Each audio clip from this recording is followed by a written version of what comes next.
Hi guys, for today's video ay maaga nga ako nagising para nga magluto ng ulam ng mga bata. Ito si Cheryl ay hanggang ngayon ay meron pa nga siyang lagnat guys. Kaya balak nga namin na ipapacheck up nga to siya. Maaga nga ako nagising para nga magluto ng ulam kasi nga yung aking mga estudyante ay meron nga silang pasok. Yung niluto ko lang na kanilang ulam etong hotdog, pagkatapos nagluto na nga rin ako nitong munggo. Ilagyan ko lang to ng munggo guys ng maraming malunggay. Pagkatapos nung naluto na nga, ginising ko na yung mga bata para makain na nga sila at para nga makapasok na nga sila sa school. At si Cheryl, ilang araw na din kasi ito siyang nag-absent nga sa school guys. Kaya ngayon nga ipapacheck up nga namin kasi nga medyo nag-alala na nga kami dahil nga hindi nga siya masyadong kumakain at kapag kumain man siya, konti lang at isinusuka pa nga niya. At pagkatapos namin kumain guys ng agahan, nakalis na nga yung mga bata papunta sa school, ay pumunta naman kami nga dito para nga mapacheck up nga namin yung bata. Ayan, nirequestan nga siya guys ng laboratory kasi para matignan nga kung bakit nga siya nilagnat, baka nga merong dengue. At sa awa ng Diyos, negative naman siya sa dengue guys. Tapos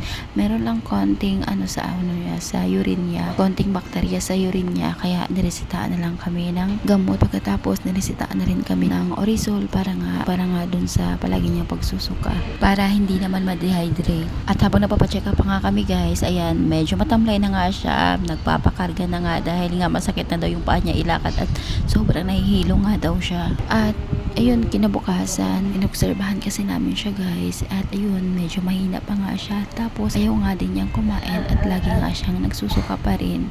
Kaya napag-isipan nga namin ang asawa ko na dadali na nga siya sa ospital guys dahil nga nag-alala na nga talaga kami. Ayun, pumunta kagad kami dito sa ospital, hinatid ka kami ni Papa. At ayun guys, pagpasok namin dito, inasikaso naman kagad kami. Nilaboratory siya ulit, tapos yung asawa ko doon naman siya sa admitted station para nga makakuha nga kami ng room. Ang hirap kapag merong nga magkasakit sa pamilya nyo, lalo na nga sa panahon ngayon guys, sobrang hirap talaga kapag merong magkakasakit, pero hindi naman pwedeng baliwalain lang to. Di bali nang maghihirap lalo, ang importante guys ay gumaling nga yung bata. Basta bata na nga yung merong naramdaman guys, hindi talaga kami mapakali ng asawa. Di bali nang kami yung merong naramdaman kasi alam kong kaya naman namin, pero kapag yung mga anak naman namin yung merong naramdaman guys, hindi talaga namin kaya. Sobrang bigat sa dibdib. At ayun, nung okay na nga lahat, yan, hinatid na nga kami sa nurse na magiging room namin. Sobrang natakot nga to si Cheryl guys dahil first time nga talaga niya itong ma-hospital. At nung nakapasok na nga kami dito sa room namin, ayan, yung bata nakatulog na nga siya kasi sobrang naghihina siya guys dahil nga hindi ka makain tapos lagi pang nagsusuka. Tama nga namin si mama at yung asawa ko. At bandang gabi naman ay umuwi agad sila kasi yung asawa ko ay meron pa nga siyang pasok sa trabaho. Medyo napanatag na nga yung loob ko dyan. Hindi na ako medyo mag-alala kahit hindi man siya kumakain dahil nga meron namang swero na nakakabit sa kanya.